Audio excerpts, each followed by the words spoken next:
Assalamualaikum warahmatullahi wabarakatuh. Perkenalkan, nama saya Novi Khairunisa dengan NIM 2105040130.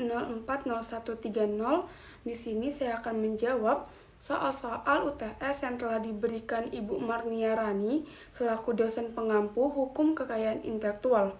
Soal pertama, sistem perlindungan hak cipta di Indonesia berdasarkan Undang-Undang Nomor 28 Tahun 2014 tentang hak cipta adalah? Jawabannya, bentuk perlindungan hukum terhadap hak terkait menurut Undang-Undang Hak Cipta terdiri dari dua, yaitu perlindungan hukum preventif dan perlindungan hukum represif. Perolehan hak terkait dalam Undang-Undang Hak Cipta yaitu hak moral dan hak ekonomis.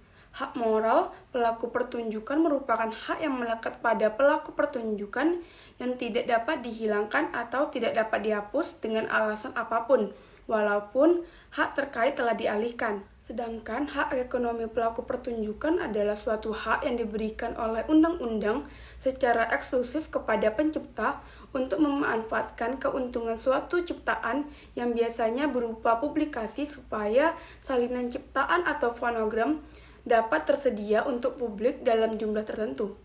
Selanjutnya, soal nomor 2, sistem perlindungan hak merek di Indonesia berdasarkan Undang-Undang Nomor 20 Tahun 2016 tentang merek dan indikasi geografis.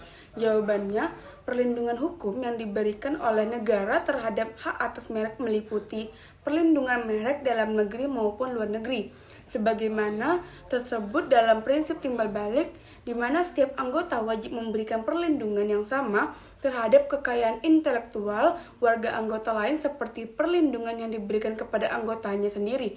Menurut pasal 2 ayat 3 Undang-Undang Nomor 20 Tahun 2016, merek yang dilindungi terdiri atas tanda berupa gambar, logo, nama, kata, huruf, angka, susunan warna dalam bentuk 2 dimensi atau 3 dimensi, suara, hologram, atau kombinasi dari 2 atau lebih unsur tersebut untuk membedakan barang dan atau jasa yang diproduksi oleh orang atau badan hukum dalam kegiatan perdagangan barang atau jasa. Dalam perlindungan merek, merek tidak dapat didaftarkan atas dasar permohonan yang diajukan oleh pemohon yang beretikat tidak baik.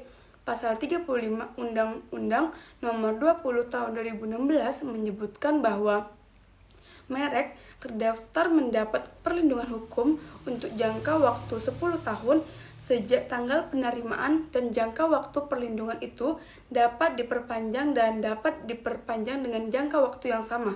Selanjutnya, soal nomor 3, Melly Goeslaw sebagai pencipta lagu menjual hak ekonomi lagunya kepada produser rekaman secara tanpa batas atau jual putus.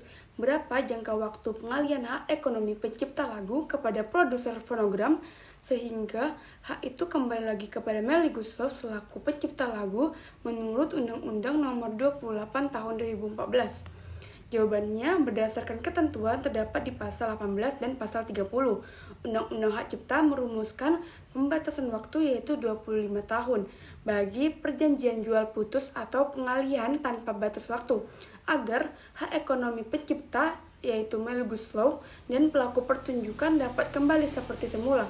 Setelah itu, produser fonogram dengan Melly Goeslaw selaku pencipta dapat menyepakati kembali perjanjian dalam posisi yang setara demi mengatur hak dan kewajibannya berlandaskan itikat baik untuk kemanfaatan bersama sesuai dengan ketentuan Undang-Undang Hak Cipta. Sekian jawaban yang bisa saya sampaikan. Saya Novi Khairunisa, saya akhiri. Wabillahi taufiq wal hidayah. Assalamualaikum warahmatullahi wabarakatuh.